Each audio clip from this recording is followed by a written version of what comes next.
Saudi আরবে চিড়িয়াখানায় না গেলে কখনো বুঝতে পারতাম না যে মানুষ ছাগল, মুরগি, কাউয়া এবং কি হাঁস এইগুলো টিকিট কাইটা টাকা দিয়ে দেখে। যে মুরগি কিনা বাংলাদেশে সারাদিন চোখের সামনে গুড়গুড় করে, এই মুরগি সৌদি আরবে মানুষ টিকিট কাইটা দেখতে আসে চিড়িয়াখানা। ওয়েট, এখানে যে শুধু হাঁস মুরগি ছিল আমি কিন্তু ওইটাও বলতেছি না, এখানে কিন্তু বাঘ ছিল এবং কি বনের রাজা সিংহ কিন্তু ছিল। আসসালামু আলাইকুম, সবার কি অবস্থা? আশা করি সবাই ভালো আছেন। আলহামদুলিল্লাহ আমরাও ভালো আছি। অনেকদিন যাবত আমরা কোনো জায়গায় ঘুরতে টুরতে যাই না, মানে যাওয়া হইতেছে না আর কি। তো হুট করে প্ল্যান করে সবাই মিলে চলে আসলাম চিড়িয়াখানাতে একটু ঘুরতে। তো প্রথমেই ঢোকার পরে দেখি সামনে আছে হরিণগুলো দেখতেছিলাম। যে পরিমাণ গরম পড়ছে আমাদের ভিতরে সব কয়টার ভিতরে মরুভূমি হয়ে গেছে, এ কারণে আমরা ভিতরে ঢোকার পরেই সৌদি আরবের যে দামি খাবারটা আছে ওইটা আমরা খেয়ে নিচ্ছি, যেটা খাওয়ার পর আমাদের কলিজা এবং কি মরুভূমি দুটোটাই মানে একদম শান্তি হয়ে গেছে আর কি। আর এখন গরমটা আর একটু বেশি, কারণ হয়েছে আমরা যখন আসছি প্রায় 3টার মতো বাজে, কারণ এই যে চিড়িয়াখানা আছে এটা বন্ধ হয়ে যায় প্রায় 5টার দিকে আর কি।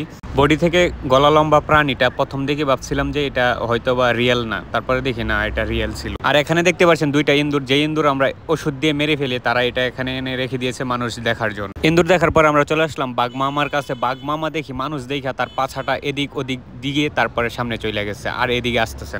এত মানুষ দেখতে আসছে তাই বাঘ মামাও একটু ভাব নিল আর কি। তুমি ভাব নাও, তোমার ভাব দেখার আমাদের একটু সময় না, আমরা সামনে দেখি কি আছে। তো এখানে আইসা দেখি মানে পাখি, অনেক বড় বড় নৌক। আমি আর আমার বন্ধু ধরার চেষ্টা করতেছিলাম, মানে দইরা একটু অনুভূতি প্রকাশ করার চেষ্টা করতেছিলাম আর কি।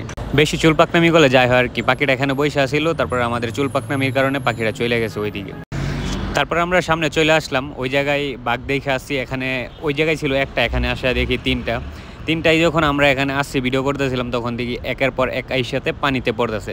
প্রচণ্ড পরিমাণ গরম। যদি এখানে যেহেতু এটা মনে হয় ঠান্ডা পানি হইতে পারে, কারণ এই গরম এখানে যদি পানিটা আগে থাকে তাহলে এটা একদম গরম হয়ে গেছে, এটাতে এভাবে লাভ দিবে না, এটা মনে হয় ঠান্ডা পানি।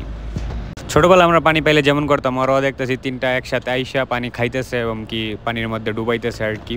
তো ওরা ডুবাইতে থাকুক, আমরা সামনে গিয়ে দেখি সামনে আর কি আছে। তো সামনে আসার পর দেখি মানে এখানে শুধু পাখি আর পাখি, অনেক রকমের পাখি আছে এখানে। পাখি দেখে শেষ করে সামনে আসা দেখি বনের রাজা সিংহ। ও যেভাবে আসতেছিল, সিংহ তো সিংহ, ওর বডি মানে কি বলবো, সিংহ ছিল, সিংহর মতোই অনেক মোটা তাজা। তারপরে সামনে এসে দেখি আমাদের বাংলাদেশের যে মুরগি, এই মুরগি তারপর হইতেছে গিয়ে এখানে বন্দি করে রাখছে। এগুলোই মানুষে মানে দেখতেছে আর কি, এবং কি পিক তুলতেছে, কেউ ভিডিও করতেছে। মুরগি পঞ্জে তো ঠিকই ছিল। তারপর সামনে আসার পর যেটা দেখলাম, এখানে এসে দেখি কাউয়া, মানে কাউয়া এটার ভিতরে বন্দি করে রাখছে এবং কি পালতাছে। এখন মানুষ এটাও দেখে, পিকচার তুলে এবং কি ভিডিও করে। আমরা তো দেখতেছিলাম আর হাসতেছিলাম যে কাউয়া এখন কতটা দাম হয়ে গেছে, তাকে দেখার জন্য মানুষ টিকিট কেটে চিড়িয়াখানাতে আসে এবং কি কাউয়া দেখতেছে মানুষে। তারপর একটু সামনে আসার পর দেখি এখানে ছাগলও রাখছে অনেকগুলা। মানে ছাগল সৌদি আরবে তো মানে সব এমনিতেও নর্মালি যে ছাগলের হাটগুলো আছে এখানে দেখা যায়, মানে চিড়িয়াখানা তো রাখছে দেখার জন্য। এখানে হাঁসও ছিল, যেটাকে আমরা রাজা হাঁস বলি এবং কি চীনা হাঁস, 2টাই ছিল।